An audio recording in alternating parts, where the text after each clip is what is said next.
Hello TFE, this is Avinoam. I'm going to show you in this short video how to run a compare doc.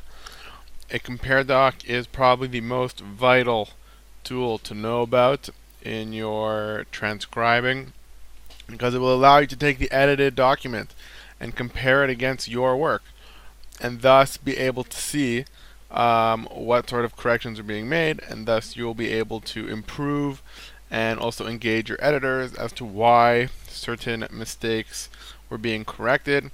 It also allows you to make sure that you're getting the right rating. If you don't see a lot of mistakes and you're not getting a positive rating, that is a cause for concern and you should bring that to my attention. Or vice versa, if you're getting a negative rating and you don't see a lot of markings, same idea. Anyways, we'll just show you how to do that.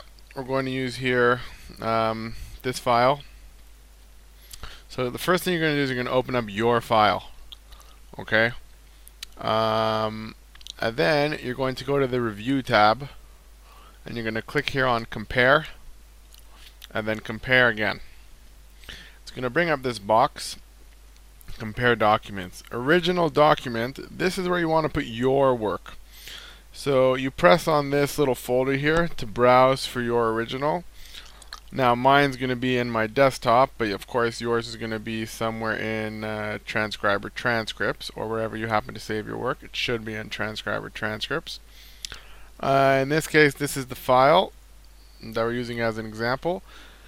And then the revised document, that'll be the corrected document. So you'll download that the editor always sends it back to you. If your editor doesn't send it back to you, make sure they send it back to you. You can always get the final document from myself as well if for some reason you didn't get it. Again, we click on that little folder, the revised document. In this case, I've saved it to my desktop. And then we do open. It doesn't matter what you label changes with. And then we select OK. Now, if this is the first time that you're doing this, you might see a whole bunch of other windows open up. Like you might see original and compared and revised. So you can close the original and the revised. You only want to see the comparison. I remember the first time I did this, it opens up like 3 or 4 windows. So you only want to see the compared window. Now, what this does by default is it shows you all the mistakes in the balloons. So like for example, it's showing you that it deleted name and it put in Sanford D. Alsace. But this I find is less effective for seeing the way the corrections should look. So you go over here to balloons and then you select show all revisions in line. This is very important that you do this. I'll just show you how that will look. This way it will show you the mistake, what's being crossed off, and then what it was corrected to or what's being underlined. Remember when you're not doing a compare doc to put your balloons back to show revisions in balloons so that you'll be able to make your comments when you need to make your comments. Okay? So we only use a compare doc. We only show revisions in line for a compare doc. Otherwise we put them back to show revisions in balloon. Now, unfortunately, the nature of the compiling process, I mean really it's fortunately because it makes the transcribing process a lot easier for you as a transcriber, but a lot of things are done to the final version of the document after it gets, after you transcribe it and then before it gets to the client. So these compare docs might throw you off a little bit. So I'm going to explain to you here what parts of it you want to focus on and what not to let bother you. So for example, this whole cover page, you're not responsible to fill this in. If you are interested, and those of you who are interested in getting to the self-editing stage, you will have to learn how to do this. You should watch the other video, the compiling video, which explains this whole process in quite a bit of detail. But anyways, so you can just skip down here. The cover page is not important. Obviously, you'll see a whole bunch of stuff crossed off here. And now we're going into the work. So if you remember, if you notice, this file was from minute 7 to minute 40. So the first 7 minutes here, you're going to see it's all wrong, so to speak, right? This is all underlined. And that's totally what we should expect to see, because you didn't type the first 7 minutes of this file. So you're seeing here an irrelevant part. So you just scroll down until you get to a relevant part. And when you see like regular black text, that's how you know you're in the right spot. Okay, now this transcriber happened to do very well. I gave them a 1.5 plus, so we're not going to see too many errors, but we'll definitely be able to focus on some important things. So first of all your speaker IDs are all going to be crossed off because all the speaker IDs are all changed to the proper name, right? So here, this is totally not important for you to worry about. Okay, but you can see here that Mr. Elstas is replacing M1, ALJ Nicolata was replacing F0, and so on and so forth. Miss Layton is replacing F1. Okay. Here you can see an example where the transcriber wrote we had submitted the documents here, and the editor heard these documents here. A minor correction. Okay, here, this is one you're going to see a lot. This is actually not a mistake. This is part of the compiling process where we're changing your double dashes to this M dash without spaces around it. So if you see this, it actually means you did it right. It just means that the double dash and the spaces before and after it are being crossed off, and then the M dash is replacing that. I know it looks like a whole bunch of lines, but if you look at it really closely, you'll see that this is actually an M dash. So that's why it's underlined, because that's what it was replaced, and then a double dash. Now you of course are supposed to do double dashes with a space before and after it. So again, this is 100% correct. And if you watch a compiling video, you'll see that this is part of the compiling process, which actually now the macro does for us. And you'll see that all over the place with these double dashes. See, all these double dashes were all done correctly. They're not actually incorrect. Missing commas, something to notice. Here the editor was able to get the unintelligible. Just want to skip down to a section of Q&A because that's really the only other difference for you to notice. Obviously, okay, just all this stuff, right? Like re-determined, I crossed off, or the editor, I should say, crossed off to redetermined. Here, we did information comma okay, this person information period okay. These are really not serious mistakes.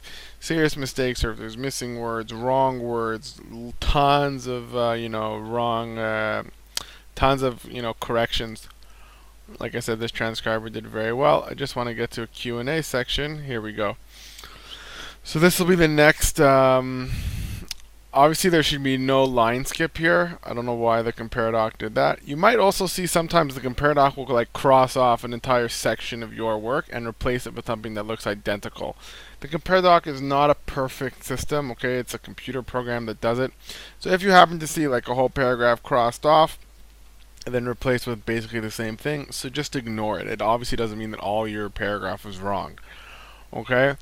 Now the next thing here is the Q and the A. Okay, this is again like the double dash. This is 100% correct because you are supposed to do Q colon space space, which is then ultimately going to be changed to Q period tab. Okay, again, you're not supposed to worry about this Q period tab. It's part of the compiling. So seeing this is actually correct. It means that you've done the Q 100% properly, so you can just ignore that. And obviously same thing with the A. The things that you want to be focusing on is like this, where the typist wrote, when is it you followed your claim, and the word was filed your claim. Again, remember this is a correct double dash, this is a correct Q and a correct A. So that's pretty much it. So the things that you should be focusing on are the actual parts of the text. Like here where the person wrote demonstrations and the word is really determinations. Here again we have that redetermined.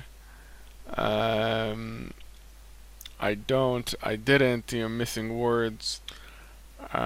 Commas. Again, looking in the text, not worrying about the double dashes. You'll see, of course, if you didn't put a double dash, then you won't have this part. You'll just have this. And then, and again, the Q&A is 100% correct. So it's really, really important that you always run a compare doc on your work and just quickly review this and see like, oh look, I'm getting a word wrong here, or oh, he wants me to put okay and with a lowercase a. Remember we had that whole discussion about okay at the beginning of a sentence. We have that file now in the Dropbox. Here it has to be mailed, had to be made. So, close but incorrect words. Again, okay, and period. This wasn't a question. Looking at like your text itself. That's really what you want to focus on, your text itself. Comments, you won't see any comments in the final version of your work because we don't submit the comments to the client. So your comments, you'll see them like this, highlighted like this, but you won't, I guess, the compare doc won't tell you if your comments were wrong or not. Here, this is something like, good to notice that instead of doing by FQ, the editor did this as just ALJ. I then did the by FQ over here, right? Something just to know. Maybe that was something you would ask. Why did you do that? And so on and so forth. So again, you see a lot of stuff crossed off here, but this is actually totally correct. So it's just crossed off, but it's not a mistake at all. So you really want to focus on stuff in the black text.